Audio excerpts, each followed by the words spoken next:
Friends, Tuni కేసులో చిన్నారి పాప జ్ఞానేశ్వరి తప్పిపోయి బుధవారం నాటికి 12వ రోజు.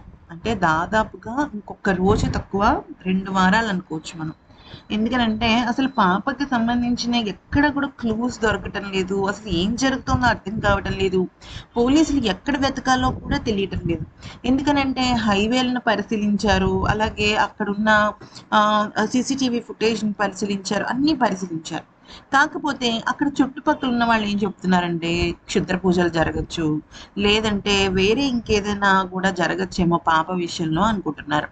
కానీ పాప విషయంలో అసలు ఏం జరిగింది? క్రూరమైన జంతువు తినేసిందా, లేదంటే ఇంకా చెప్పాలి అంటే క్షుద్ర పూజలు లాంటివి ఏమైనా జరిగాయా అనే దానికి ఏం చేశారంటే పోలీసులు ఆల్రెడీ మనకు నిన్నంతా న్యూస్ వచ్చేసింది. కంచె దగ్గర మనకి ఇక్కడ నేను యారో మార్క్ చూపించినట్టుగా అక్కడ ఒక బొమ్మ పెట్టారు. ఏం బొమ్మ అంటే ఒక బొమ్మ లోపల మాంసం ముద్ద పెట్టారు.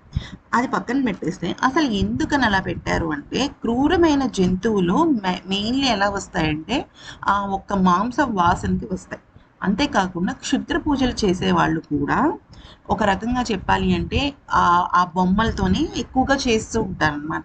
సో అటు చుట్టుపక్కల ఉన్న వాళ్ళందరూ కూడా అక్కడ ఉన్న వాళ్ళు లోకల్స్ అనమాట. సో ఆ లోకల్స్ వాళ్ళు ఇచ్చిన ఐడియా అది. సో ఆ కంచె దగ్గరే ఎందుకు పెట్టారంటే పాప ఆ కంచెకి చుట్టుముట్టునే వాళ్ళకి లాస్ట్ కనబడింది. సో అందుకని వాళ్ళు ఆ నిర్ణయం తీసుకున్నారు. ఒకవేళ గనక మనం అనుకున్నట్టుగా అసాంఘిక చర్యలు ఏమైనా జరిగాయి అన్నా కూడా అక్కడ ఏం చేశారు అంటే ఎవ్వరూ కూడా అక్కడ ముట్టుకోకుండా, అంటే మామూలుగా ఏం జరుగుతుందంటే అందరూ చాలా వందల మంది వెతుకుతున్నారు, కొంతమంది వాలంటీర్లుగా కూడా వెతుకుతున్నారు. అంటే ఉదాహరణకి నేను తునిలో ఉంటాను అనుకోండి, అనుకుందాం కాసేపు, పక్కన వేరే గ్రామం, ఇక్కడ ఈ గ్రామానికి నాకు ఒక 20 కిలోమీటర్ల దూరం ఉందనుకోండి, నేను స్వచ్ఛందంగా వెళ్ళి వెతుకుతున్నట్టుగా అక్కడ కొంతమంది వెతుకుతున్నారు. సో వాళ్ళెవ్వరూ కూడా ముట్టుకోకుండా వాళ్ళకి మంచిగా మెసేజెస్ అవి పంపించేశారు.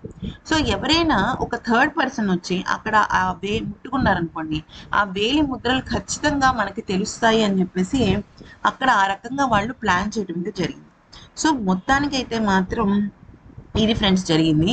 సో ఈ ఒక్క బొమ్మ వల్ల ఏమైనా మారుతుందా అంటే బేసిక్గా క్రూరమైన జంతువులు లేనట్టు, క్షుద్ర పూజలు గట్రా జరగనట్టు, థర్డ్ పర్సన్ లాంటి వాళ్ళు ఎవరైనా చుట్టూ అడవిలో తిరుగుతున్నారా అంటే పాపను ఎక్కడైనా దాచేసి వాళ్ళు ఈ ఈ వెతుకులాటలో నుంచి తప్పించుకోవడానికి ప్రయత్నిస్తున్నారా అనే దానిపైన కూడా ఒక క్లారిటీ వస్తుంది.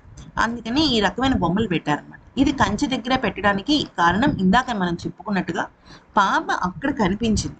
నిజానికి పాప ఎంత వేగంగా పరిగెట్టినా కూడా అసలు అంత దూరం వెళ్ళే అవకాశము ఏమీ లేదు.